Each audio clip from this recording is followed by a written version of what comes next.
Hello नमस्कार मेरे साथियों, एक बार फिर आपका स्वागत है आपके अपने YouTube channel career coaching classes के अंदर। जैसा कि मेरे प्रिय विद्यार्थियों, आज आपको पता है आज जो अपना सेशन है वो है प्रमुख परिमाप और क्षेत्रफल में आपके लिए लेकर आया हूं। जो 2D आकृतियां हैं, 3D आकृतियां हैं, उनका कुछ आयतन भी आपको देखने को मिलेगा। ठीक है मेरे साथियों, तो परिमाप, क्षेत्रफल वजह जो बेसिक बेसिक चीज़ें जिसको सभी बच्चों को आनी चाहिए। ठीक है, ये चीज़ें आपके सभी बच्चों के लिए कक्षा 6 से स्टार्ट हो जाती है। 6 टू जो बच्चा 12 तक पढ़ता है ना, और मैथ से जुड़ा हुआ बच्चा है वो, तो उस सभी को ये चीज़ें आपको देखनी है। ठीक है मेरे साथियों, तो बिना समय गवाए अपन सेशन को शुरू करते हैं। जैसे पहला जो अपना सूत्र आने वाला है वो है आयत का क्षेत्रफल। क्या होता है? लंबाई इंटू चौड़ाई। बेसिक क्लास है, सभी बच्चों को देखना चाहिए। आयत की लंबाई कैसे निकलती है? क्षेत्रफल में चौड़ाई का भाग दे दो, या आपको यहीं से निकल जाएगा। ठीक है, तो क्षेत्रफल है ना बेटा, क्षेत्रफल में अगर चौड़ाई इधर आ जाएगी नीचे, है ना, तो इधर बराबर में क्या आ जाएगी? लंबाई तो बचेगी। बराबर में क्या बचेगी? लंबाई। तो आयत की लंबाई ऐसे निकलती है। आयत का परिमाप 2 इंटू लंबाई प्लस चौड़ाई, याद रखना, बहुत इंपॉर्टेंट है ये। 4 दीवारें, जिसमें देखो 4 दीवारें पता है आपको? 4 दीवारों में क्या होता है? जैसे कमरा है, छत नहीं है और नीचे का फर्श नहीं है, 4 दीवारें। तो 4 दीवारों का सूत्र क्या होता है? जो आयत का जो परिमाप होता है ना, इंटू इसमें एक ऊंचाई और जोड़ दो, तो ये हो जाएगा 4 दीवारों का क्षेत्रफल। याद रखना, इंपॉर्टेंट है बेटा। ठीक है ना, काफ़ी काम में क्वेश्चन आते हैं इसके, है ना। 3D 2D 3D जो मेंसुरेशन जो चैप्टर है ना, वहाँ से। वर्ग का परिमाप, वर्ग का क्षेत्रफल भुजा स्क्वायर। ठीक है, और वर्ग का जो परिमाप है 4 इंटू भुजा, और वर्ग का क्षेत्रफल कितना होता है? वर्ग का क्षेत्रफल, वर्ग का क्षेत्रफल तो अपन ने देख लिया अभी। ये रहा वर्ग का क्षेत्रफल कितना है? भुजा स्क्वायर, और वर्ग का परिमाप कितना है? 4 इंटू भुजा।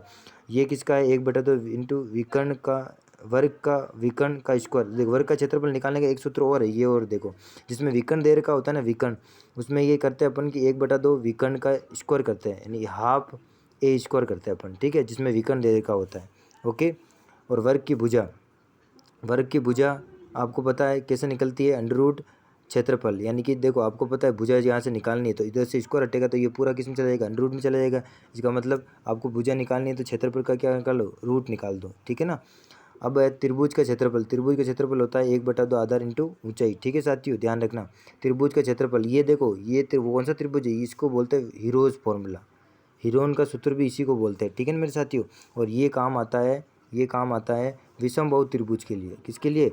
विषम बहु त्रिभुज के लिए, विषम बहु त्रिभुज के लिए। ठीक है मेरे साथियों, त्रिभुज के कितने प्रकार होते हैं? कमेंट करके बताओ, त्रिभुज कितने प्रकार का होता है? भुजा के आधार पर, देखो त्रिभुज है ना बेटा, भुजा के आधार पर और कोण के आधार पर 3-3 प्रकार का होता है। ध्यान रखना, इंपॉर्टेंट है। आपसे प्रकार पूछे तो आधार पता होना चाहिए। भुजा के आधार पर 3 प्रकार आते हैं, कोण के आधार पर 3 प्रकार। भुजा के आधार पर समबाहु, विषम बहु और समद्विबाहु। कोण के आधार पर न्यून कोण, अधिक कोण और समकोण। ठीक है मेरे साथियों, ध्यान रखना। और ये जो त्रिभुज का क्षेत्रफल है, विषम बहु त्रिभुज का क्षेत्रफल, याद रखना। ठीक है मेरे साथियों, ठीक है, ध्यान रखना, ये विषम बहु त्रिभुज का है। अब समबाहु त्रिभुज का क्षेत्रफल अंडर रूट 3/4 इंटू भुजा स्क्वायर। इंपॉर्टेंट है, ध्यान रखना। ठीक है ना। अब देखिए, समांतर चतुर्भुज का जो क्षेत्रफल होता है वो क्या होता है? आधार इंटू ऊंचाई। 1/2 आधार इंटू ऊंचाई, ये इसमें थोड़ा गलत है, ध्यान रखना। 1/2 आधार इंटू ऊंचाई आएगा। ठीक है मेरे साथियों, अब देखो आगे चलते हैं। समलंब चतुर्भुज का क्षेत्रफल क्या होता है? समलंब चतुर्भुज का होता है 1/2 समांतर भुजाओं का योग इंटू ऊंचाई। ठीक है ना, उनके सामने की भुजा, ध्यान रखना। तो ये भी इंपॉर्टेंट है, ध्यान रखना। ठीक है मेरे साथियों। अब अपन आगे चलते हैं। वृत्त का जो क्षेत्रफल होता है पाई आर स्क्वायर होता है। वृत्त की परिधि कितनी हो? 2 पाई आर होती है। ध्यान रखना, इंपॉर्टेंट, जहाँ पर पाई का मान 22/7 होता है, या फिर 3 दशमलव कितना होता है पाई का मान? जल्दी से बताइए, 22/7 होता है। एक और आप कमेंट करके बताओ कितना होता है? 3.114 होता है, इस तरह से ना। अब अपन बात करते हैं चाल बराबर दूरी बटा समय होता है, और दूरी निकालनी है तो चाल को समय से गुणा कर दो, समय निकालना है तो दूरी बटा चाल कर दो। ठीक है मेरे साथियों। किलोमीटर से मीटर प्रति सेकंड बनाना है, किलोमीटर से मीटर प्रति सेकंड बनाना है तो 5/18 से क्या कर दो? ये रूल है, ध्यान रखना, चेंज कर सकते हो अपन, चेंज रूल। ठीक है, किलोमीटर को मीटर प्रति सेकंड से कितना है तो 5/18 से गुना कर दो। जैसे मैंने बोला 18 किलोमीटर को किस में बदलो? 18 किलोमीटर है ना, उसको मीटर प्रति सेकंड बदलो। ठीक है, तो इसको मैं किससे गुना कर दूंगा? 5/18 से कर दूंगा, तो ये आ जाएगा आपका 5 मीटर प्रति सेकंड। ठीक है ना, इस तरह से। अब अपन बात करते हैं मीटर, फिर अपन कहते हैं छोटे से बड़े में जाना है। देखो, बड़े से छोटे में जाना है तो आपको क्या करना है? बड़े से छोटे में जाना है तो आपको, जैसे मेरे पास 2 किलोमीटर है, इसे मुझे मीटर बनाना है तो 5/18 से गुना करना है। ठीक है, और अगर आपसे छोटे से बड़े में जाना है तो 18/5 से गुना करना है, याद रखना। ठीक है ना, 18/5 से क्या करना है? गुना करना है, याद रखना। जब अपने को मीटर प्रति सेकंड को किलोमीटर में बदलना है तो 18/5 से गुना करना है। ठीक है, ध्यान रखना। घनाभ का आयतन क्या होता है? लंबा इंटू चौड़ा इंटू ऊंचाई। ये 3D आ गई यहाँ से, ये 3D आकृति आ गई, त्रिविमीय आकृतियाँ। ठीक है ना, ध्यान रखना।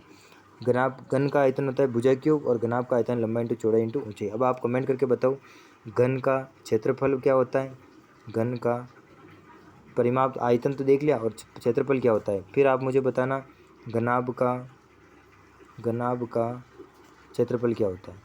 ठीक है मेरे साथियों, ये दोनों चीज़ें आप मुझे कमेंट करके बताना नीचे। ओके, तो आई होप ये बेसिक सूत्र आपके काफ़ी काम आएंगे, इसलिए मैं आपके लिए वीडियो लेकर आया मैथमेटिक्स की। ठीक है, तो इन सभी को आप लिख लीजिए एक तरफ और याद कर लीजिए, लिख लिख के याद करना है। ठीक है मेरे साथियों, ठीक है, तो वापस मिलेंगे अगली वीडियो में, तब तक के लिए जय हिंद, टेक केयर।